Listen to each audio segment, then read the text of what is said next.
ఆంతర్యం ఏమిటి? ధర్మరాజు ఎలా గెలిచాడు? ఈ రాజ్యం పోవాలని వచ్చి కూర్చున్నాడు, అక్కడ పోయింది, సంతోషపడుతున్నాడు ధర్మరాజు గారు. అంటే ధర్మరాజు గెలిచినట్టే కదా. ఒక్కొక్కరు ఒక్కో రకంగా ఉంటుంది ఆలోచనలు. ఇంత పోయినా ధర్మరాజు గారు సంతోషపడుతున్నాడు. అమ్మ అనుకున్నది జరిగింది, పోయింది రాజ్యం. అంటే ఇప్పుడు వాళ్ళకి ఆలోచన, ఇప్పుడు మా క్షాత్ర ధర్మం ఏందో చూపిస్తాం, మా పౌరుషం ఏందో చూపిస్తాం, భీముడి గద అంటే ఏందో చూపిస్తాం, అర్జునుడి గాండివం అంటే చూపిస్తాం, ధర్మరాజు గారి ఈట అంటే చూపిస్తాం, నకుల సహదేవుల యొక్క బల పరాక్రమాలు అంటే ఏమిటో చూపిస్తాం అనేది ఇప్పుడు తెలిసి వచ్చింది. ఇలా గెలిచాడు ధర్మరాజు గారు. అలా గెలిచినట్టే గెలిచి చావబోతున్నారు నీచ నికృష్ట గుణములు గల్లా ధృతరాష్ట్ర, దుర్యోధన, దుశ్శాసన, శకుని, కర్ణుడు లాంటి వాళ్ళు. ధర్మరాజు గారు పందెం వెయ్యాడు, ఆ రకంగా ఓడిపోయాడు. నిజానికి మన బుర్రలు బద్దలు కొట్టుకుంటున్నాం, కానీ పాండవులకేం అల్లరి లేదట. అక్కడ వాళ్ళు పరమ సంతోషంగా ఉన్నారు. మనమే బుర్రలన్నీ బద్దలు కొట్టుకుంటున్నాం. అయ్యో మళ్ళీ ఓడిపోయారా, మళ్ళీ పోతున్నారా, ఇదేం ప్రారంభం నాయన అని మనం ఎడుస్తాం. ఎవరు మనం అంటే మనం కాదు, కొందరు పెద్దవాళ్ళు ఉంటారు ఇక్కడ, వాళ్ళకి కొద్దిగా అర్థం కాదు. నిన్ననే ఓడిపోయారు కదయ్యా, మళ్ళొచ్చి మళ్ళీ ఆడుతున్నాడా, అయ్యో దేవుడు ఆయన కాపాడయ్యా, ఆ ధర్మరాజును కాపాడయ్యా, పాపం ఇప్పటికైనా గెలిపి అయ్యా ఆయనను అని ఆ పెద్దలు వేడుకుంటున్నారు అక్కడ. అలాంటి వాళ్ళకి చెప్తున్నాం. కాబట్టి ధర్మమునందు సహనం అంతర్లీనం అలా ఉండవలసి వచ్చినందుకు ధర్మరాజు గారు ఏమనుకోలేదు. 12 ఏళ్ళ అరణ్యవాసం, 1 సంవత్సరం అజ్ఞాతవాసం, పరమాత్మ మా కొరకు దేని గురుకు చేయిస్తున్నాడో అన్నాడు. వ్యాసుడు వచ్చి అదే చెప్పాడు. అరణ్యవాసం చెయ్యమంటే చక్కగా 12 ఏళ్ళు హాయిగా చెట్ల కింద, ఈ చెట్ల కింద, ఆ చెట్ల కింద, ఆ వనములలో ఈ వనములో తిరుగుతూ సూర్యుడిచ్చిన అక్షపాత్రలో ద్రౌపదీదేవి చక్కగా అన్నం వడ్డించి పెట్టేస్తే చక్కగా తినేస్తూ బ్రాహ్మణులతో ముచ్చట్లు ఆడుకుంటూ వారిని కాలం గడిపేయడం కాదు చెప్పడానికి. అరణ్యానికి పంపిస్తున్నది ఈ రకంగా సుఖపడడానికి కాదు. వారు ఏ కార్యక్రమాలు ఏమో ఆ కార్యక్రమానికి 13 ఏళ్ళు చటుక్కున తిరుగుతాయి. అవతల కురుక్షేత్ర సంగ్రామం వస్తుంది, రథములో భీష్ముడు వస్తాడు, రథములో మీ గురువు గారైనటువంటి ద్రోణుడు వస్తాడు. వాళ్ళు వేసే అస్త్రములకు మళ్ళీ మీరు అస్త్రాలు వేయాలి. అందుకుగాను ఇప్పుడు మీకు ఉన్న శక్తి చాలదు, కాలం సద్వినియోగం చేసుకోండి, వెళ్ళి అర్జునుడిని పరమశివుడిని గురించి తపస్సు చేయమని చెప్పు అంటాడు. ఏది అరణ్యవాసం జరుగుతుంది. ఎందుకు? ఇప్పుడున్న బలము రాక్షసులను చంపటానికి సరిపోదు పంచపాండవుల దగ్గర. ఇది ధర్మం, పరదేవతకు తెలిసినటువంటి నిజం, శ్రీకృష్ణ పరమాత్మకు తెలిసిన నిజం, వ్యాసుడికి తెలిసిన నిజం. వ్యాసుడికి హృదయం గాని, శ్రీకృష్ణ పరమాత్మ హృదయం గాని, ధర్మాన్ని పట్టుకున్నటువంటి పరదేవత హృదయం గాని ఒక్కటే. మొదటి నుండి ఒక్కటే ఒక్క కోరిక వలదు, ఈ రాక్షసుల సంహారం అయిపోవాలి, పాపాత్ములందరూ చావాలి. ఈ పాపాత్ములను చంపాలంటే ఏమి చేస్తే చేస్తారు వీళ్ళు అనేది వ్యాసుని యొక్క హృదయం, పరదేవత యొక్క హృదయం, శ్రీకృష్ణ పరమాత్మ యొక్క హృదయం. అందుకు వారు అలా చేశారు. ఇప్పుడు వీళ్ళ బలం సరిపోదు, పాండవులకున్న బలం. ఈ పాండవులకున్న బలం సరిపోవాలంటే ఇప్పుడు వీళ్ళను అరణ్యవాసాలు పంపించాలంటే వీళ్ళకి గ్యాప్ ఇవ్వాలి. 13 సంవత్సరాలు వీళ్ళకి సమయం ఇస్తే వీళ్ళు ఇంకా శక్తివంతులు అవుతారు. ఆ శక్తితో అప్పుడు ఈ నీచ నికృష్ట గుణములు కలిగిన వారిని చంపేయవచ్చు అనే ఆలోచన భగవత్ స్వరూపానిది. ఎంత అద్భుతంగా ఉంటుందండి లోపల ఉన్నటువంటి ఆంతర్యాలు, మహాద్భుతంగా ఉంటాయి. ఒక్కొక్క ఆంతర్యాన్ని వింటుంటే ఒళ్ళు పులకించిపోతుంది. ఇది ఆ దైవానుగ్రహం. ఇలా ఉంటుందా అంటే ఒక కష్టం నాకు పెట్టాడంటే పరమేశ్వరుడు దాని వెనకాల నన్ను ఉద్ధరించడానికి ఈ కష్టాన్ని పెట్టాడా? పరమేశ్వర నీకు నీవే సాటి, నా మీద ఎంత ప్రేమ ఉందయ్యా నీకు, నన్ను ఉద్ధరించడానికి ఇంత కష్టం పెట్టావా, నా అంత అదృష్టవంతున్నాడా పరమేశ్వర అని ఆయన పాదాలకు మొక్కి ఇంకా ఆ రోజు నాడు ప్రత్యేకించి ఎక్కువగా స్మరించాలి. కష్టం పెట్టినందుకు ఎక్కువగా స్మరించాలి. జీర్ణం అవుతుందా ఈ విషయం? కాదు. ఏముందయ్యా నోరుందని మొత్తుకుంటా ఉన్నావు, ఎవరైనా కష్టం అంతా ఎక్కువ పిలుస్తారావయ్యా, మళ్ళీ మాట్లాడుతున్నావే, ఏదో కూర్చుని నాకు మాటలు చెప్పావా అంటే ఇలా చెప్తున్నావేంటి అంటారేమో, కానీ నిజం అది. ధర్మరాజు అలానే అనుకున్నాడు. సరే ఇలా అనుకోలేదనుకో, మరి నీ కష్టం పోతుందా? నువ్వు అనుకోలేదు, ఇంకా ఏడిపి ఎక్కువ వస్తుంది. అలా అనుకుంటేనన్నా కొంత ఉపశాంతి కలుగుతుంది కదా. అది అనుకోకపోతే ఇంకెక్కువ ఏడుస్తావు. అది గుర్తుపెట్టుకుంటుంది. కాబట్టి అంతఃపురమా పరిపాలన, ఏమైనా ఏ పని లేదు, హాయిగా ఖాళీగా ఉన్నారు. అర్జునుడు సుఖంగా వెళ్ళి కూర్చొని తపస్సు చేస్తాడు.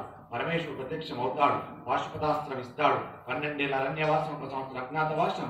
శకుని నోటి నుండి వచ్చిన మాటలు పాండవులకు ఎంత పనికి వచ్చాయంటే, అస్త్ర సంపదలో ఎంత వెనకబడి ఉన్నారో దానిని పూడ్చుకోవడానికి పనికొస్తాయి. తపస్సులు చేసుకుని తమ ధర్మము నిలబెట్టుకోవడానికి, బ్రాహ్మణానుగ్రహం ఈశ్వరానుగ్రహం పొందడానికి పనికొస్తుంది ఈ 12 ఏళ్ల కాలం, ఆ సంవత్సరం అజ్ఞాతవాసం. ఈ విధంగా శకుని బురుడిలో పడ్డట్టే కదా. శకునే పడ్డాడు ఇప్పుడు బురదలో. ధర్మరాజాదులు పల్లె, పంచపాండవుల వల్లే శకునే పడుతున్నాడు. కానీ పడ్డట్టు వాడికి తెలియదు. ఎందుకు? వాడికి ఎంత మైలంటే అంటలేదని దులుసుకునే రకం. అలా ఉంటారు కొందరు గుణాలు తప్పు చేస్తారు, మాట మాట్లాడతారు, మీ ఇంత నేనేం తప్పు చేయాలి అంటుంటారు. వారికి వారు కితాబిచ్చేసుకుంటారు. అది కాదు ధర్మం. ఎదుటివాడు ఇవ్వాలని యొక్క గౌరవానికి నీ విలువ ఎదుటివారు గుర్తించాలి. ఏమి ధర్మమయ్యా, ఏమి వాక్చాతుర్యమయ్యా, ఏం మంచివారయ్యా వీరికి మొక్కలయ్యా ఒక్కసారి అనేటువంటిది 10 మంది నిన్ను అనేలాగా బ్రతుకు. అలాంటి బ్రతుకు 10 మంది నిన్ను గుర్తించేలాగా బ్రతుకు. అయ్యా అలా గుర్తించాలంటే ఏం చేయాలి? ఎన్ని లక్షలు ఖర్చు పెట్టాలి, ఎన్ని కోట్లు ఖర్చు పెట్టాలి? మరి అలా గుర్తించడానికి ₹1 ఖర్చు అవసరం లేదు. పరధర్మాన్ని పట్టుకో, ఆపదలో ఉన్నవాడికి అన్నం పెట్టు, ఆ వస్త్రం లేని వాడికి వస్త్రం ఇయ్యి. నీ దగ్గర ఉన్న దాంట్లో ₹10 ఉంటే ₹1 దానం చేసుకో, చాలు. 10 మంది నిన్ను గుర్తిస్తారు, 10 మంది నిన్ను దేవుడు అంటారు. అలా బ్రతుకు, ఏం ఖర్చు దాంట్లో శివ ఫలితాన్ని పొందుతామని చెప్తున్నారు. ఇప్పుడు పాండవులు ఆ రకంగా ధర్మమును నేను పట్టుకుంటే ధర్మం రక్షిత అన్నారంటే ఆ ధర్మమే మనల్ని రక్షించబడుతుంది. ఆ రకంగా పాండవులకి రక్ష పెడితే ధర్మమును నేను పట్టుకున్నాను కాబట్టి నేను రక్షించబడి తీరుతాను. నా స్వామి నన్ను రక్షిస్తాడు. ఈ పూనిక నేనెందుకు చేయకూడదు?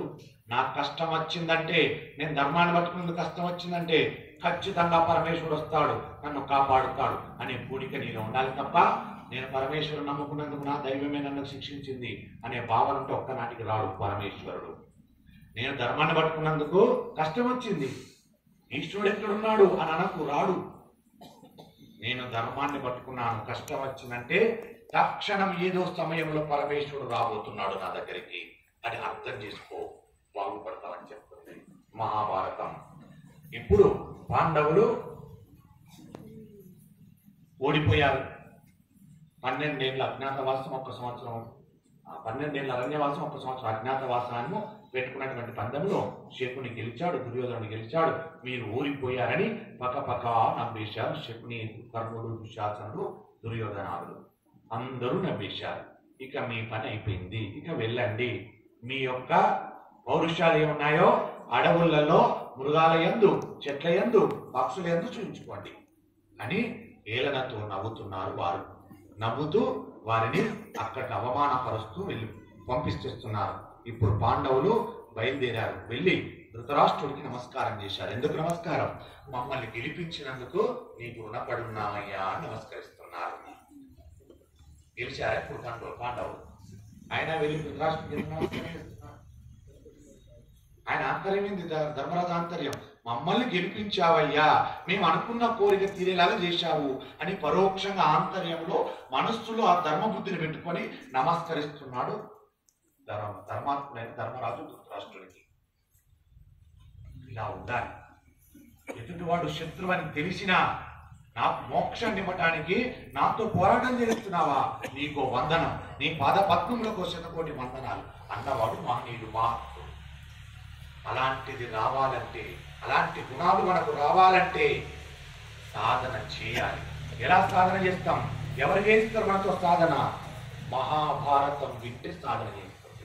మహాభారతం సాధన చేస్తుంది. మహాభారతాన్ని విన్నంత మాత్రాన సాధన అవుతుంది. రామాయణం విన్నంత మాత్రాన సాధన చేయవచ్చు. భాగవతం విన్నంత మాత్రాన సాధన చేయవచ్చు. భగవద్గీత విన్నంత మాత్రాన సాధకులం అవ్వచ్చు. అలా సాధకులమైతే పరమేశ్వరుని పట్టుకొని ప్రార్థించవచ్చు. ఆ రకంగా ఆయన ధృతరాష్ట్రుడికి నమస్కారం చేశాడు. ధర్మరాజు గారు కుంతీదేవికి నమస్కారం చేసింది. కుంతీదేవికి నమస్కారం చేశారు, విదుడికి నమస్కారం చేశారు. మేము ఓడిపోయాం, ఇక మేము అరణ్యవాసాలకు బయలుదేరుతున్నాం అని పాండవులు అంటున్నారు. భీష్మ ద్రోణాదులు బాధపడుతున్నారు. అయ్యో ఎంత బాధలు వచ్చి, ఎన్ని కష్టాలు వచ్చి, ఇంత ధర్మాత్ములుగా బాధలు, ఇంత ధర్మాన్ని పట్టుకున్నందుగా కష్టాలు అని భీష్మ ద్రోణాదులు బాధపడుతున్నారు. కుంతీదేవిని విదురుడు తోడుకొని వచ్చాడు. వచ్చి అమ్మా మహా తల్లి, ఈమె పెద్దదైపోయింది, ఈవిడని తీసుకొచ్చాను, వీడిని కూడా తీసుకెళ్తారా? కుంతీదేవిని అడవులలో తిరగగలుగుతుందా? అడవిలో ఆ యొక్క కందమూలాలు తిని బ్రతకగలుగుతుందా? పెద్దదైపోయింది, వార్ధక్యం వచ్చింది, ముసలితనం వచ్చేసింది. కాబట్టి ఎలా నాయనా? ఈ కుంతీదేవి పెద్దదైపోయింది. విదురుడు మాట్లాడుతున్నాడు ఇక్కడ, కుంతీదేవిని తీసుకొచ్చి మాట్లాడుతున్నాడు. నాయనా, కుంతీదేవి పెద్దదైపోయింది, వృద్ధురాలు, పైగా వృద్ధురాలైపోయింది. ఈమె అరణ్యవాస క్లేశమును ఓర్చుకోలేదు. 12 ఏళ్ళు అరణ్యవాసము, 1 సంవత్సరం అజ్ఞాతవాసము చేయలేదు. కాబట్టి పరమ పవిత్రంగా ఈ తల్లిని నా ఇంట ఉంచుకుంటాను అన్నాడు. ఈ తల్లిని పూజించుకుంటాను నేను అన్నాడు. పరమ పవిత్రంగా ఈ తల్లిని పూజించుకుంటా, అర్చించుకుంటాను అన్నాడు. ఒక మాట మాట్లాడితే ఎంత అద్భుతంగా ఉంటుంది కూడా. ఎవరినైనా మనం మన ఇంటికి తెచ్చుకుంటే ఏమంటా? రండి మీరు నా ఇంట్లో ఉంచుకుంటా అంటా. అది మంచి మాటే కావచ్చు, కానీ వ్యగ్రమైన మనస్తత్వం ఉన్న వాళ్ళకు చెడుగా అర్థమవుతుంది. అలా మాట్లాడకూడదు. మాటలో ఏమనాలి? ఎవరినైనా మన ఇంట్లో నివాసం ఉంచుకోవాలనుకుంటే, వాళ్ళకి ఆపద కలిగితే వాళ్ళని తెచ్చుకోవాలనుకుంటే, స్త్రీ కావచ్చు, పురుషులు కావచ్చు, బంధువులు కావచ్చు, ఎవరైనా కావచ్చు, అయ్యా మీకు కాలం తక్కువైపోయింది, చిన్నదైపోయింది, చిన్న చూపు చూసింది, బాధపడకండి, మా ఇంటికి రండి, మిమ్మల్ని అర్చించుకుంటాం, మిమ్మల్ని సేవించుకుంటాం, మా ఇంట్లో కొంతకాలం కాలం గడపండి, మీకు మంచి కాలం వచ్చేంత వరకు అనే మాట ఎంత గౌరవంగా ఉంది. మీరు ఒప్పుకుంటే మా ఇంట్లో ఉంచుకుంటారండి అన్నది ఎలా ఉంది? ఎంత దారుణమైనటువంటి మాటలు ఆంతర్యాలు. మాటలను నేర్చుకోవాలి. మాటలు మాట్లాడేటప్పుడు పద్ధతిగా మాట్లాడాలి, గౌరవంగా మాట్లాడాలి. అలా మాట్లాడితేనే మన జీవితాలు పండిపోతాయి. మన జీవితాలు 10 మందికి ఆదర్శవంతంగా కనబడతాయి.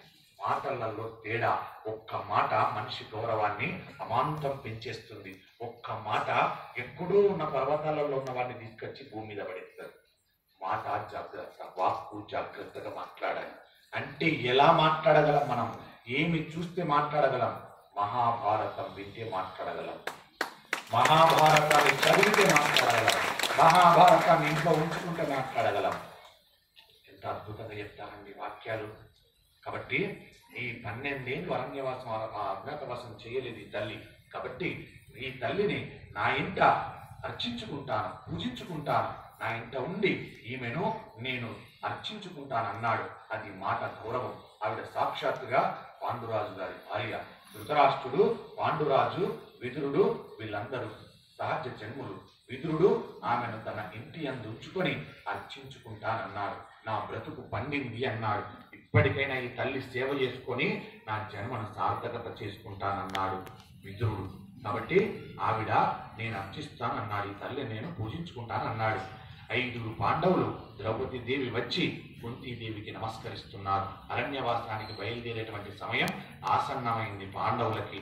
కాబట్టి వారు అరణ్యవాసానికి బయలుదేరే ముందు ఇక్కడ ద్రౌపది మాత, పంచపాండవులు 5 వచ్చి కుంతీదేవికి నమస్కారం చేసి వెళ్ళి వస్తామమ్మా అన్నారు. అంటే ఆవిడ తల్లి కుంతీదేవి మాట్లాడుతుంది. నాయనలారా, మీరు చాలా సిగ్గుతో తలలు వంచుకున్నారా అంది కుంతీదేవి. ఎందుకు వారలా తలలు వంచుకున్నారమ్మా? నీవు ఇంత కష్టపడి పెంచి మమ్మల్ని పెద్ద చేశావు. అంత సామ్రాజ్య వైభవంలో ఉండి నిన్ను సార్వభౌముడి తల్లి అని లోకము గౌరవించేటట్టుగా చేయలేకపోయామమ్మా, అందుకు తల వంచుకున్నామమ్మా అంటారా? కాదు అమ్మా, వైభవం నుండి నిన్ను చూడలేకపోయావమ్మా, అంతఃపురంలో ఉండవలసిన తల్లివి. ఎంత కాదన్నా పరుల పంచ నుంచి వెళ్తున్నామమ్మా, మేము నిన్ను పరుల ఇంటి అందు ఉంచిపోతున్నామమ్మా, అందుకు తల వంచుకుంటున్నామమ్మా. నిన్ను ఏ రాణిగా చూడాలనుకుంటున్నామో అది చూడలేకపోయామమ్మా. ఎంత కాదన్నా పరుల పంచన తల దాచుకునేటట్టుగా నిన్ను విడిచిపెట్టిపోతున్నామమ్మా. ఎలా ఉందమ్మా అని అడగటానికి కూడా మీరు లేనటువంటి దుస్థితిలోకి నిన్ను విడిచి వెళ్ళిపోతున్నామమ్మా. ఏదో పక్కింటి వెళ్ళలేమమ్మా, ఏదో పక్క ఊరికి పోవట్లేదమ్మా. 12 ఏళ్ళు వనవాసం, 1 సంవత్సరం అజ్ఞాతవాసం, 13 ఏళ్ళు తల్లి. నీకే కష్టం వచ్చునో, ఏ కడుపు నొప్పి వచ్చునో, ఏ కాలు నొప్పి వచ్చునో అమ్మా, ఏ సమయానికి నీకు తినకుండా వికారం కలిగితే అమ్మా తిన్నావని అడగటానికి పుత్రం లేకుండా పోతున్నావమ్మా. 5 పుత్రులమమ్మ నీకు. నిన్ను దేవతలా పూజించుకుని నీ కోడలమ్మా. ఇవాళ ఎవ్వరు లేకుండా పోతున్నామమ్మా. రేపు నీకు ఆపద ఎలా వస్తుందో, ఎలా ఉంటావో, మనసులో ఏదైనా తినాలనిపించినా, ఏదైనా చెప్పాలనిపించినా, ఏదైనా మనసులో ఉండి అయ్యో నా కొడుకుంటే చెప్పుకునేదాన్ని, నా కోడలుంటే చెప్పుకునేదాన్ని అని అనుకునే సమయానికి నీ పక్కన కోడలు ఉండదమ్మా.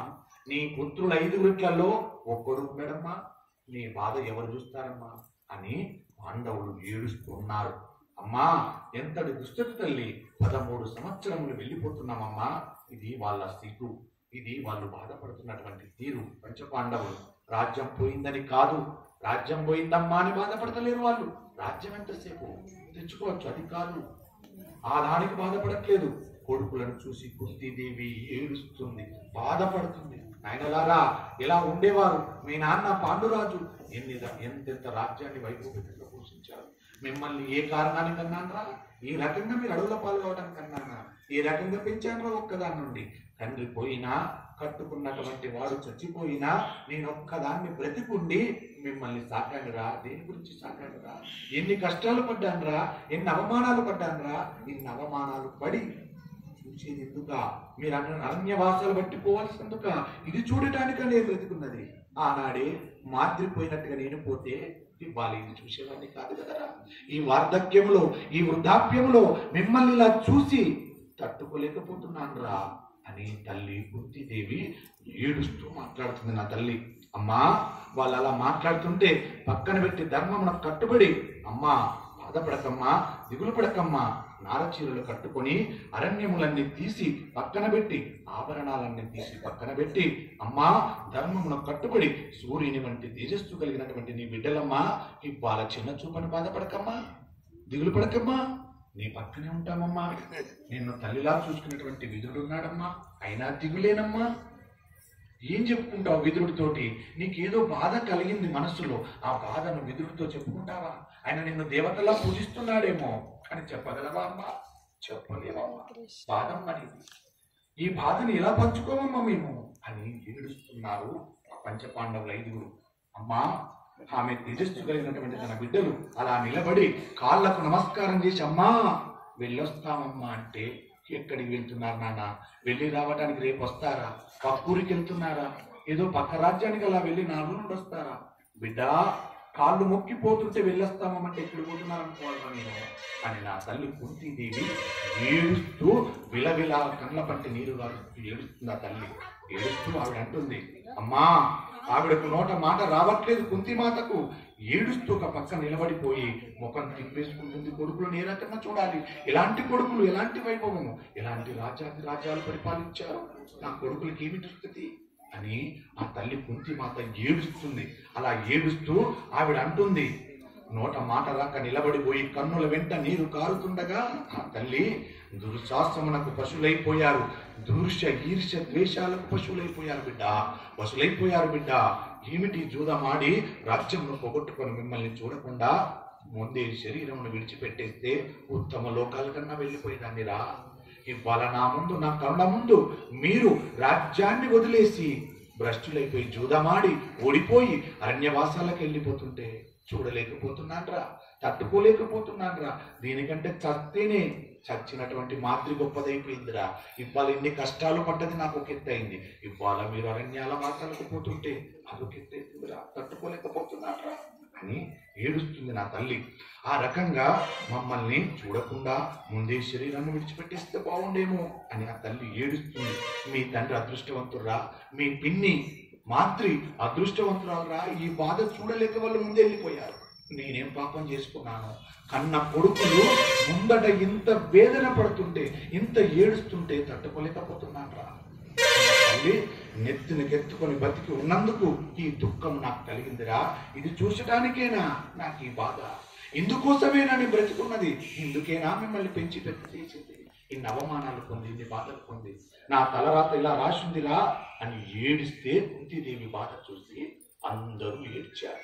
ఏమి తల్లి ఆ వైభవం!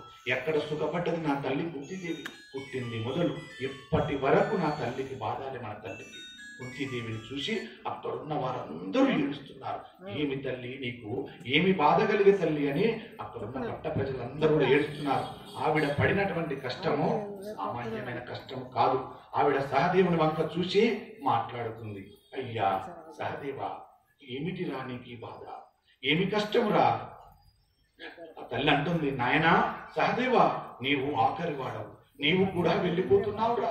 అన్నయ్యలతోటి ఆ నలుగురు వెళ్ళిపోయినా పర్వాలేదు, నీవు ఒక్కడివైనా ఉంటే ఈ 5గురు ఉన్నంత సంతోషంగా ఉంటుందిరా. నీవు ఒక్కడివైనా నా దగ్గర ఉండరా అని తల్లి తెలవదా కానీ మాట్లాడుకుంటుంది. ప్రేమ, తల్లి ప్రేమ. ఒక్కడైనా ఉండండిరా, మిమ్మల్ని చూసుకొని సంతోషపడతానరా ఈ వార్ధక్యంలో, ఈ ముసలితనంలో అని ఆ తల్లి ఆ సహదేవుని చూసి మాట్లాడుతుంది. నా దగ్గర ఉండరా అంది కుంతి పూజనీయురాలు. కుంతి జీవితంలో వచ్చిన ఉత్థాన పతనములలో ఆవిడ తట్టుకున్న తీరు చూస్తే కుంతి లాంటి తల్లి, కుంతి లాంటి భార్య, కుంతి లాంటి గంభీర మూర్తి, మాతృమూర్తి ఉంటుందా, కనబడుతుందా? కుంతి లాంటి అసూయ లేని వ్యక్తి ఈ ప్రపంచంలో చాలా తక్కువ మంది ఉంటారు. ప్రత్యేకించి స్త్రీలలో అలా ఉండగలగడం ఉదాత్త లక్షణం. అది కుంతీదేవికి చెల్లింది. మహాతల్లి పుట్టింది ఒక ఇంట్లో, ఎంతో ఓర్పు కలిగినటువంటి పిల్ల అనిపించుకుంది. తనకు దత్తత ఇమ్మని ఆమెను కుంతిభోజుడు తీసుకెళ్లాడు. కుంతిభోజుడు పెంచుకున్నాడు కాబట్టి కుంతి అయ్యింది. అడగకుండా వచ్చాడు దుర్వాసో మహర్షి. అక్కడ 1 సంవత్సరం పాటు ఉంటానన్నాడు. చిన్న తేడా వస్తే శపిస్తాడని పెద్దవాళ్ళందరూ ఆయనకు సేవ చేయడానికి అడలిపోయారు. అటువంటి వారు కుంతికి ఓర్పు ఎక్కువ, అందుకని ఆయనకు సేవ చేయడానికి ఆమెను పెట్టండి అన్నారు. కుంతి ఏడాది పాటు దుర్వాసో మహర్షిని సేవించింది. నీవు నన్ను ఇంత సేవించావు, అందుకని నేను నీకు ఒక వరం ఇస్తున్నాను అని దుర్వాసో మహర్షి వరమిచ్చాడు. నువ్వు ఏ దేవతను పిలిస్తే ఆ దేవత వచ్చి నీకు సంతానమిస్తాడు అని ముక్కుపచ్చలారని యుక్తాయుక్త విచక్షణ లేనటువంటి ఆ పిల్లకి వరమిచ్చాడు దుర్వాసో మహర్షి. ఆ వరం వల్ల అదే దుర్వాసో మహర్షి అదే మహాభారతం తిప్పింది. ఏ భవిష్య దర్శనం చేసి ఇచ్చాడో తెలియదు కానీ మహానుభావుడు. తెలుసో తెలియక కుంతి అంతఃపురం పైకెక్కి ఉదయిస్తున్నటువంటి సూర్యుడి మురిసిపోయి చూసింది. కర్ణుడు పుట్టాడు. వివాహ పూర్వము వలన పుట్టినటువంటి కొడుకు కాబట్టి అక్కడ చెప్పుకోలేనటువంటి బాధే పడ్డది. మనసును రాయి చేసుకొని మందహాసంలో పెట్టి పిల్లవాడిని వదిలిపెట్టేసింది. గంగపాలు చేసింది. అక్కడ ఏడిపోయిన తల్లికి ఆ తదుపరి పోనీలు అనుకుంది. కుంతీదేవి మహా అందగత్తె, పాండురాజుకి ఇల్లాలనయ్యానని మురిసిపోయింది కొంతకాలం. తర్వాత కొంతకాలానికి సవితి మాద్రి వచ్చింది. మాద్రి వచ్చినప్పుడు కూడా ఏడిసింది. అనుకొని నేను మొదటి భార్యను పట్టపురాన్ని అనుకొని సర్ది పెట్టుకొని కొంతకాలం గడిపింది. ఆ తర్వాత సొంత చెల్లెల్లా ప్రేమించింది. పాండురాజు వెళ్ళి వీళ్ళిద్దరిని తీసుకొని వేటకు వెళ్ళి ఋషిమిథునం మీద బాణం వేశాడు. ఆయన ప్రాణం విడిచిపెడుతూ భార్య సంగమం చేస్తే నువ్వు చచ్చిపోతావని చెప్పాను ఆయన శాపం పెట్టున్నాడు. ఆ శాపం తీసుకొచ్చి చెప్పిన తర్వాత ఆ భార్య సంగమం చేస్తే చచ్చిపోతామని పాండురాజు చెప్పించాడు. చిన్న వయసులోనే భర్త సమాగమానికి దూరం అయిపోయింది. లేకుండా తపస్సుని ఎలా ఉంటుందో అలా కుంతి మాద్రి జీవనం గడిపింది. అవతల సామ్రాజ్యం అంతా కళ్ళు లేని ధృతరాష్ట్రుని కొడుకులకు వెళ్ళిపోయింది. ఎందుచేతనంటే తమకు బిడ్డలు లేరని, భర్త తమతో కలిసి అవకాశం లేదని. కుంతి ఒకనాడు తన భర్త అయిన పాండురాజుతో నాకు దుర్వాసో మహర్షి ఇచ్చిన వరం ఉందని దేవతలకు పిలిస్తే వారొచ్చి సంతానం ఇస్తారని. అప్పుడు మాద్రికి పుట్టారు, తనకు పుట్టారు పిల్లలు. ఈ రకంగా అసూయ లేని తనానికి పరాకాష్ఠ ఎక్కడ అంటే తన కడుపున పుట్టిన 3 బిడ్డల్లో ఒకడిని ఉండమనాలి. మాద్రి కడుపున పుట్టిన బిడ్డల్లో ఒకడైనా సహదేవుని ఉండమని చెప్పింది. ఇది ధర్మం. కుంతి మాత పట్టుకున్న ధర్మం ఎంత గొప్పదో చూడండి. తన కన్న బిడ్డ ముగ్గుల్ని ఉండమనలే. ఒరే మాద్రి కన్న బిడ్డలలో చిన్నవాడిని ఉండమని. ఎందుకు? వాడు చిన్నవాడు, వాడికి కష్టం అంటే తెలియదు. వాడు వీరుడే కావచ్చు, శూరుడే కావచ్చు, కానీ తల్లికి తనయుడు. ఆ తనయ మార్గంలో మాద్రి యొక్క చిన్న కొడుకున సహదేవుని ఉండమన్నది. నాయనా నీ ఉన్నట్లయితే మిగిలిన కొడుకులందరూ ఉన్నట్టు రా నాకు అంది కుంతీదేవి. కుంతీదేవి గొప్పతనం అక్కడుంది. అంత గొప్పగా మాట్లాడింది. కుంతీదేవి గొప్పతనమునకు విదురుడు కుంతీదేవిని తన ఇంట పూజిస్తానని చెప్పాడు. ఆ లక్షణం ఏ తల్లికి ఉంటుంది? ఎంతమంది తల్లులకు ఉంటుంది? కుంతీదేవి అంటే అంత గొప్పది. చివర కురుక్షేత్ర మహాసంగ్రామం అయిపోయిన తర్వాత పిల్లల కోసం ఇంత అంగలార్చిన కుంతి ఉండగా ఇంకొకరి పేర్లు చెప్పి నువ్వుల నీళ్లు విడిచిపెడుతున్నాడు. ఎవరు? మావాడు అని కౌరవ పక్షాన చెప్పిన వారికి ధృతరాష్ట్రుడు విడిచిపెట్టాడు. పాండవుల పక్షాన మావాడని చెప్పిన వారికి ధర్మరాజు విడిచిపెట్టాడు. కర్ణుడు పేరు వచ్చేసరికి మావాడు కాడు అని అన్నారు. అందరూ కూడా ధృతరాష్ట్రుడు అన్నాడు, కౌరవులు అన్నారు, పాండవులు అన్నారు. అక్కడ కూడా కొడుకును తలుచుకొని ఏడ్చింది కుంతీదేవి. ఏమి దౌర్భాగ్యమురా నాది, తెలిసి తెలియక ఆ సంతానానికి సంతానం ఇచ్చాను, జన్మనిచ్చాను, ఇచ్చినందుకు వాడిని తలుచుకొని కర్మాధికారులు లేరు అని కూడా ఏడ్చింది. ఏమి నా కర్మ అని ఆ తల్లి ఏడ్చింది. సింహాసనం మీద ఆయన కూర్చోవాలి. అమ్మా, ఆడదాని నోట నువ్వు గింజ నాణ్యంతసేపు కూడా నిజం దాక్కుండగా కానీ శపించాడు ఒక సందర్భంలో. ఎందుకు అమ్మా నిజాన్ని దాచిపెట్టావు చెప్పకుండా అని. గాంధారి కళ్ళకు కట్టిన గుడ్డ జారితే ఆ చూపులు వచ్చి పడినంత మాత్రాన ధర్మరాజు గారి పాదాలు గొప్పలెక్కిపోతాయి. కాబట్టి ఆవిడ ఇంట పూజ చేస్తాను, మీరు దిగులు పడకండని విదుడంతటి వాడు 12 సంవత్సరంలో తమ ఇంట ఆవిడను పూజ చేస్తానన్నాడు. తర్వాత ద్రౌపది దేవి వంక తిరిగి కుంతీదేవి మాట్లాడుతుంది. ఎంత గొప్పగా మాట్లాడుతుందో చూడండి. కోడలితో అత్త మాట్లాడుతున్న తీరు చూడండి. అత్త లోకాలు మేల్కోవాలి, కోడల లోకాలు మేల్కోవాలి. ఈ మాట ద్వారా అత్తలు ఎలా మాట్లాడాలి, కోడలు ఎలా ప్రవర్తించాలనేది ఒక్క మాటలో చెప్పేస్తుంది నా తల్లి కుంతిమాత. ధవలాక్షి నీ కథంబున పవిత్రమై దృప దుమ్ములకు బాధ కుండలం భువనముల వెలిగి నీ ఉద్భమౌటము దొచ్చుట శుభస్థితి నోధం అని తల్లి చక్కటి మాటలు మాట్లాడింది. ద్రౌపది, నీవు పుట్టిన కారణము చేత 2 వంశములు ధరించాయి. నీవు పుట్టావు కాబట్టి ఇంతటి ధర్మాత్మురాలు కనుక నీ మెట్టి నీళ్లు ధరించిందమ్మా. నీవు నా ఇంటిని మెట్టావు కాబట్టి భువన లోకములన్నింటిలో పాండు కులం ప్రకాశించిందమ్మా. నీలాంటి కోడలు నాకు దొరకడం అదృష్టమమ్మా అంది. కోడల్ని నిష్పక్షపాతంగా అంత పొగడగలిగినటువంటి ఉదారురాలు కుంతీదేవి. కుంతీదేవికి ఎంత ఓర్పు ఉందో చూడండి. నిజంగా కోడలు నీచ నికృష్ట గుణములు కల్లదైనా ఒక అత్త ప్రవర్తించాల్సినటువంటి తీరు ఒక్క మాటలు చెప్పేసింది కుంతిమాత. నిజంగా నీ కోడలు రాక్షస గుణం గల్లదే కావచ్చు, అలాంటి కోడలను నువ్వు మాట్లాడాల్సినటువంటి మాట, అమ్మా నీ వల్ల కదా నా వంశము ఉత్పన్నమైంది, గొప్పదైంది. అమ్మా నీ వల్ల కదా నా కొడుకు అర్థం వచ్చింది, పరమార్థాన్ని ఇచ్చావమ్మా నీ వల్ల, కాబట్టి నీకంటే గొప్పదవుతుందమ్మా అని ఓర్పుతో 4 మాటలు 4 రోజులు మాట్లాడితే ఎంత రాక్షసి కూడలైనా మారక తప్పదు, మారిపోతుంది. మార్పు రావాలంటే మన మాటలోనే ఉండాలి తీర్పు. మన తీర్పు మంచిదైతే ఎంత నీచ నికృష్ట గుణము గలైన కోడలైనా ఓర్పు బట్టి శుభం వైపు పరుగెడుతుంది అని చెప్పారు. ఇక్కడ కోడలి యొక్క పాత్ర అలా ఉంటుంది. కాబట్టి కోడల్ని పొగిడితే చంకనెక్కుతుందేమోనని బెంగ పెట్టుకొని ఎప్పుడు కోడల్ని విమర్శించాలనుకున్న అర్థం లేని అత్తతనం ఉన్నది కాదు. ఎప్పుడు కోడల్ని మెచ్చుకుంటే కోడలు ఎక్కడ ఎక్కెక్కి పైకెక్కి మీద ఉంటుందో అని చెప్పని కొందరు అత్తలు కావాలని కోడళ్లను ఈసడించుకుంటారు. అలాంటి అత్తలకు చెప్పేది, మిగతా అత్తలకు కాదు, మంచి అత్తలకు కాదు. కోడలను మెచ్చుకుంటే ఊరుకుంటుందా, నెత్తినెక్కి కూర్చుంటుందని ఎప్పుడు తిట్టేటువంటి అత్తలకు సమాధానం చెప్తుంది కుంతిమాత. అందుకని కోడల్ని పొగడకుండా కుంతిదేవి అలా మాట్లాడకుండా ఉండలేదు. ఉన్న విషయాన్ని ఉన్నట్టే మాట్లాడుతుంది.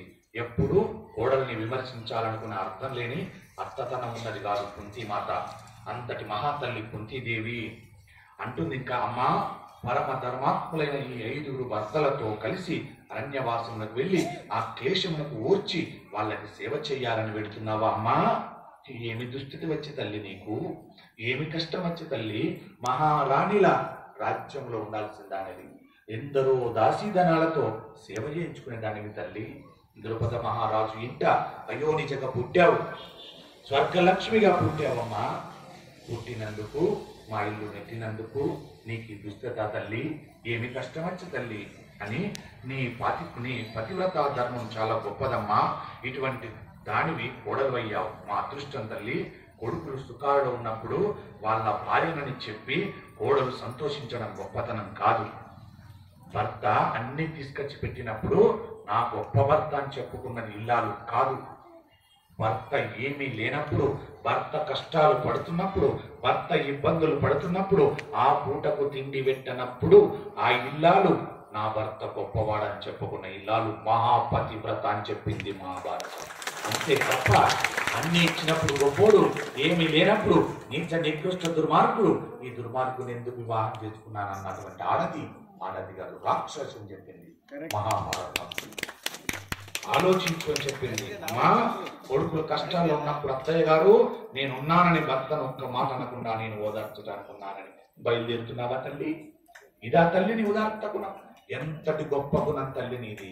ఇలాంటి కోడలు నాకు దొరకడం నా అదృష్టం తల్లి అని కుంతీదేవి పొంగిపోతుంది. పొంగిపోయి ఆ తల్లి ఉన్న ఏడుపును కూడా ఆపుకొని ఓదార్చుకొని బయలుదేరు తల్లి అన్నది. నేను పొంగిపోతున్నానమ్మా, తల్లిని నేను లేకపోయినా తల్లి కన్నా ఎక్కువ ప్రేమతో నా పిల్లలు చూసుకునేటువంటి గొప్పతనం ఉన్నదానివమ్మా. ఇంత బాధలో కూడా నేను నీవున్నావని నమ్మకంతో నా 5 పుత్రులని నీ చేతిలో పెడుతున్నానా అన్నది. ఎందుకన్నదన్నమాట? ద్రౌపదీదేవి 5 భర్తలు, బలవంతులు, వీరులు, శూరుడు, ధర్మాత్ముడు. అలాంటి 5 భర్తల్ని పిల్లలను పెట్టినట్టుగా పెడుతున్నానమ్మా నీ చేతిలో అన్నది. ఒక్క ఆడదాని చేతిలో ఇంకొక శ్రీమూర్తి తన బలవంతులైనటువంటి కొడుకులను తీసుకొచ్చి ఆమె చేతిలో పెడుతున్నది. ఏ కారణానికి? ఇప్పటిదాకా నా కొడుకులు లాలించి బుజ్జగించి పెంచుకున్నానమ్మా, సాదుకున్నానమ్మా, సాకానమ్మా. ఇప్పుడు నీ చేతిలో పెడుతున్నాను. ఎక్కడ? ఏ సౌకర్యాలు లేనటువంటి అరణ్యవాసమందు పెడుతున్నానమ్మా నీ చేతిలో. జాగ్రత్త తల్లి అని చెప్పి 5 కొడుకులను తన చేతిలో పెట్టింది. ఎక్కువ ప్రేమతో చూడగలిగినటువంటి భార్యవు నీవు ఉన్నావు. తల్లిని మించిన ప్రేమను చూపించగలవమ్మా. అలాంటి భార్యవు నీవమ్మా. అది భార్య స్థానం అంటే. భార్య స్థానం అంటే అది, గొప్పతనం అంటే అది, తల్లి స్థానం అంటే అది. అత్త కోడళ్ళు ప్రవర్తించాల్సినటువంటి తీరది. ఆ రకంగా ప్రవర్తించమని చెప్పింది. కాబట్టి భార్య తల్లి మాతృప్రేమతో అన్నం పెట్టగలదు. భార్య అంతకన్నా దాటి వంశమును కూడా నిలబెడుతుంది. ఒకంత భార్య గొప్పదైంది. ఎందుకైంది? తల్లి కొంతవరకే ఉంటుంది. తర్వాత భార్య నీ ఇంటికి దీపాన్ని ఇస్తుంది, సంతానం అనే దీపాన్ని ఇస్తుంది. అందుకు నీ భార్యను గౌరవించక్కర్లే. పురుషుడికి ఉండాల్సిన లక్షణం నీ ఇంటి ఇల్లాలను గౌరవించడం నేర్చుకో. గౌరవించకపోతే నీ ఇంట్లో ఉన్న లక్ష్మి పతనం అయిపోతుంది. నువ్వెంత కోట్లు సంపాదించినా నిలకడగా ఉండదు అని చెబుతుంది భారతం. అలాంటి ఇల్లాలను గౌరవించడం నేర్చుకో అని చెబుతుంది పురుషులకు. అంతకన్నా దాటి వంశమును కూడా నిలబెడుతుంది. పురుషుడి యొక్క అర్థవంతమైనటువంటి ధర్మంతో ముడివేసి దాన్ని శాశ్వతమైనటువంటి యశోవిరాజితులు చేసి ఊర్ధ్వలోకములు పొందేటట్టుగా స్త్రీ అనుగ్రహించగలదు. తన కోడలి గొప్పతనం ఏమిటో చెప్పుకొని కుంతీదేవి మురిసిపోతున్నది. అమ్మా, నీ వంటి స్త్రీ, నీ వంటి ఉత్తమురాలు నాకు కోడలిగా దొరకడం నా అదృష్టమని ఆ ద్రౌపదిని కౌగిలించుకొని వలవలా ఏడ్చింది తల్లి కుంతిమాత. ద్రౌపదీదేవి లాంటి కోడలు, కుంతీదేవి లాంటి అత్తగారు ఏ ఇంటైనా ఉంటే ఆ ఇల్లు నిజంగా దేవాలయమే. ఆ ఇల్లు నిజంగా ప్రతిరోజు పూజించాల్సినటువంటి ఇల్లే. ఏ దేవాలయాన్ని పోకున్నా ఆ ఇంటి ముందుకు వెళ్ళి ఆ గడపను చూసి నమస్కరించి వచ్చిన, ఆ ఇల్లు వంక చూసి నమస్కరించి వచ్చిన మన పాపాలన్నీ పటాపంచలైపోతాయి. అంత అద్భుతమైనటువంటి పేరు తెచ్చుకోవడానికి అత్తా కోడళ్ళు ప్రవర్తించండి దయచేసి. ఏం పట్టుకపోతారు? అత్తే పట్టుకపోతుంది, కోడల్ని పట్టుకపోతుంది. పోయేటప్పుడు ఏమి పట్టుకపోరు, అన్ని వదిలేసిపోవడమే. ఒక్కటే పట్టుకొని పోవాలి. బతికితే ఆ అత్తా కోడళ్ళ బ్రతకాలరా, వాళ్ళురా జీవితం అంటే అనే కోణంలో ఉండండి. ఉంటే మీ జీవితాలు బాగుంటాయి, మీ ఆరోగ్యాలు బాగుంటాయి. అనవసరమైన బీపీలు, షుగర్లు పెరగవు. మీ ఆరోగ్యాలు బాగుండి శుభ ఫలితాన్ని పొందుతారు. అలా ఉండమని చెప్పింది మహాభారతం. ఇప్పుడు పాండవులు ద్రౌపదీదేవితో కలిసి బయలుదేరటానికి సిద్ధంగా ఉన్నారు. కుంతీదేవి ఏడుపును చూశారు, భీముడు చూశాడు. అమ్మ తల్లి ఏడుస్తుంటే భీముడు చూశాడు.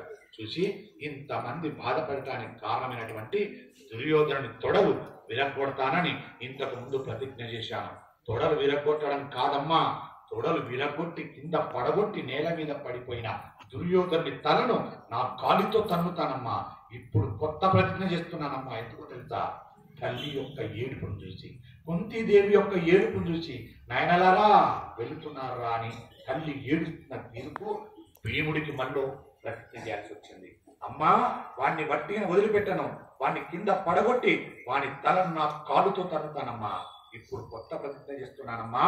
దుశ్శాసనుడు గుండెలు బద్దలు కొట్టి నెత్తురు దోషులతో పట్టి తాగుతానమ్మా అని మళ్ళీ ఒక్కసారి ప్రతిజ్ఞను అధికంగా చేసి భీమసేనుడు ముందుకు కదులుతున్నాడు, అరణ్యవాసానికి కదులుతున్నాడు. తర్వాత అర్జునుడు మాట్లాడుతున్నాడు. అమ్మా, నేను గాంధీవనం పట్టుకొని అక్షయ బాణం తునీరంలోంచి సవ్యసాచినై, సవ్యసాచి అంటే 2 చేతులతో వేయగలడు బాణాలను. సవ్యసాచి అయి ఏ చేతితో బాణమును సంధించి వేస్తున్నానో తెలియనంత వేగంగా గాంధీవను సంధించి బాణ పరంపర వేస్తుంటే కర్ణాది మహావీరులందరూ 14వ ఏట జరిగేటువంటి కురుక్షేత్ర సంగ్రామంలో నా బాణములు తాకగలిగినంత నెత్తురు తాగగా మిగిలిన నెత్తురును గద్దలు రాబందులు కురుక్షేత్ర రణభూమిలో తాగితే కర్ణాది శత్రు వీరులందరినీ సంహరిస్తానమ్మా, ఇది నా ప్రతిజ్ఞమ్మా అని అర్జునుడు ఇసుక చల్లుతూ బయలుదేరాడు. అర్జునుడు. ఎందుకు? ఆయన ఆర్తి ఏంటో చెప్తున్నాడు. అమ్మ ఏడుపును మానిపించాలి అంటే ఇప్పుడు కొడుకులు పౌరుషాలను చూయిస్తే అమ్మ ఏడుపు మానుతుంది అని. తర్వాత నకుల సహదేవులు మేము యుద్ధంలో మమ్మల్ని అక్రమమైన అన్యాయమైనటువంటి మోసపూరితమైనటువంటి ఈ యుద్ధ క్రీడలో ఓడించిన దుర్మార్గుడైన శకుని మా ఖడ్గముల చేత యుద్ధంలో సంహరిస్తామమ్మా అని ప్రతిజ్ఞ చేసి బయలుదేరారు నకుల సహదేవులు. అలా బయలుదేరి పాండవులు అంతఃపురము దాటి బయటకు వెళ్ళగానే ధృతరాష్ట్రుని అంతఃపురంలో బ్రహ్మాండమైన దుశ్శకునములు గోచరించాయి. బాగా గుర్తుపెట్టుకోండి దయచేసి. కొందరు ఇళ్లలో మాట్లాడుతుంటారు, నా ఇంట్లో దుశ్శకునాలు ఉన్నాయి, దీన్ని ఎల్లగొట్టాలంటారు. కాదు, నీ ఆలోచనే దుశ్శకునం. నీ ఆలోచనను మంచిగా తీసుకున్నావా, పాజిటివ్ ఆలోచించావా, నీ ఇంట్లో ఏ దుశ్శకునం ఉండదు. అంటే ఇక్కడ ఆ రాజ్యం నుండి పాండవులు ధర్మాత్ములు బయటకు వెళ్ళారు. బయటకు వెళ్ళనంతసేపు ఆ రాజ్యంలో శుభశకునాలే ఉన్నాయి. ఎప్పుడైతే రాజ్యం నుండి కాలు బయట పెట్టారో, ధర్మం పట్టుకున్న ధర్మాత్ములు కాలు బయట పెట్టారు, అప్పుడు దుశ్శకునములు ఎదురవుతున్నాయి. దుశ్శకులు ఎదురై వాళ్ళకు చూపిస్తున్నాయి. పోయే కాలం దాపురించిందని చూపిస్తుంది వారికి. కాబట్టి ఆయన ధృతరాష్ట్రుని మందిరంలో నక్కలు పడగదిలో భుజాగదిలో ప్రవేశించి పెద్దగా అరుపులు అరిచాయి. అప్రదక్షిణంగా అకస్మాత్తుగా పైనుంచి ఉల్కలు జారి భూమి మీద పడుతున్నాయి. ఆకాశంలో నిర్మలంగా ఉన్న చోట నిష్కారణంగా తోక చుక్కలు కనబడుతున్నాయి. పెద్ద పెద్ద మెరుపులు మెరిశాయి. అకారణంగా గ్రహణ సమయం కాకపోయినా రాజు బయలుదేరి వచ్చి సూర్యుడిని పట్టుకున్నాడు. ఒక్కసారి భూమంతా కంపించింది నిన్నటిలాగా. తల్లి ద్రౌపది మాటకు జరిగిన అవమానానికి ప్రకృతి కూడా సహించలేకపోయింది. అలాగే ఆ రకంగా వాళ్లకు దుశ్శకునాలు కనబడుతున్నాయి. అందులో అర్జునుని భీమసేనుని పరాక్రమం చేత ధార్తరాష్ట్రులందరూ సంహరించబడతారు, పాండవులు జయిస్తారు అని పెద్ద అరుస్తూ ఒక అశరీరవాణి ప్రకటన చేసింది. అది విన్నారు అక్కడ ఉన్నటువంటి ధృతరాష్ట్రులు. దీనిని ధృతరాష్ట్రుడు విన్నాడు. ఒక్కసారి హడలిపోయాడు. అవతల పాండవులు బయలుదేరి వెళ్ళిపోతున్నారు. నిత్య సత్యవ్రతులైనటువంటి పాండవులు బ్రాహ్మణ సమూహంతో కలిసి దౌమ్యుడు ద్రౌపది దేవితో కలిసి బయలుదేరి అరణ్యవాసానికి వెళుతున్నారు. అలా వెళుతున్నటువంటి సమయంలో ధృతరాష్ట్రుడు విదురుడిని పిలిచి వాళ్ళు ఎలా వెళ్ళారు, వెళుతున్నప్పుడు ఏమి మాట్లాడారో నాకు చెప్పవలసింది అని అడిగారు. అప్పుడు వాళ్ళు వెళ్ళిన క్రమమును విదురుడు ధృతరాష్ట్రునితో చెబుతున్నాడు. ధర్మరాజు వెళ్ళేటప్పుడు బాగా పట్టుకోండి దయచేసి. ధర్మం పట్టుకున్నవాడు ఎలా వెళ్తాడో చూడండి. ధర్మాత్ముని ఎప్పుడైనా మనం హేళన చేసినా, ధర్మం పట్టుకున్న వాళ్ళని తూలనాడినా మన జన్మ అప్పటికప్పుడు మాడి మసైపోతుంది. బాగా గుర్తుపెట్టుకోండి దయచేసి. ఎవరిని హింసించినా బతుకుతావేమో, కానీ ధర్మం పట్టుకున్న వాడిని గనక హింసించినా, వాడిని మోసం చేసినా బ్రతకలేవు అని చెబుతుంది మహాభారతం.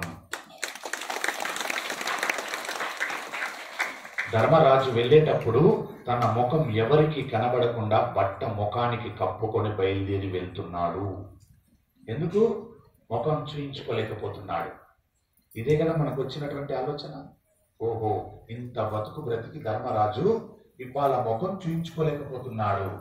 హీనమైనటువంటి పని చేశాడు కాబట్టి, అధర్మమైన పని చేశాడు కాబట్టి ఇప్పుడు ముఖాన్ని ప్రజలకు చూయించకుండా బట్ట అడ్డు పెట్టుకొని పోతున్నాడా అన్న ఆలోచనలు మనకు వస్తుంటాయి. కాదు, అందుకు ముఖానికి బట్ట అడ్డు పెట్టుకోలే ధర్మరాజు గారు. ఎందుకో చెబుతున్నారు వినండి. ఎప్పటికప్పుడు మనం తీర్మానాలు చేయొద్దు దయచేసి. పుణ్యాత్ములు చేసే పనులలో, ధర్మాత్ములు చేసే పనులలో చాలా అంతర్ముఖంగా ఉంటుంది ధర్మ సూక్ష్మం. వెంటనే తీర్పులు ఇవ్వకూడదు, ఇచ్చుకోకూడదు మనసుకు. పాపం అది. ఆయన అంటున్నాడు, ధర్మరాజు వెళ్ళేటప్పుడు తన ముఖము ఎవ్వరికి కనబడకుండా బట్ట ముఖానికి కప్పుకొని బయలుదేరి వెళ్ళాడు. ధర్మరాజు ముఖమును కప్పుకున్నవాడు కాదు. ధర్మరాజు అటువంటి అవమానమును పొంది వెడుతుండగా ఆయన ముఖములో అవమానమన్న బాధ జాడ కనబడితే ఆ రాజ్యం నశించిపోతుంది. అందుకు ముఖం బట్టట్టు పెట్టుకున్నాడు. నా ముఖం చూస్తే ఈ రాజ్యంలో ఉన్న ప్రజలందరూ భ్రష్టు పట్టిపోతారు. నా ధర్మముతో కూడుకున్న ముఖాన్ని నేను అవమానపడ్డానన్నటువంటి ధోరణిలో చూస్తే ప్రజలందరూ క్షీణించిపోతారు. కాబట్టి ఆ రకంగా అవమానమును పొంది వెళుతున్నటువంటి ఆయన ముఖములు అవమానం బాధ కనబడితే ఆ రాజ్యం నశించిపోతుంది, ఆ ప్రజలు నశించిపోతారు. జనక్షయం కాకూడదని హస్తినాపుర వాసులకు శుభము కలగాలని ముఖానికి బట్ట కప్పుకొని వెళ్ళాడు ధర్మరాజు. బట్ట ఎందుకు అడ్డం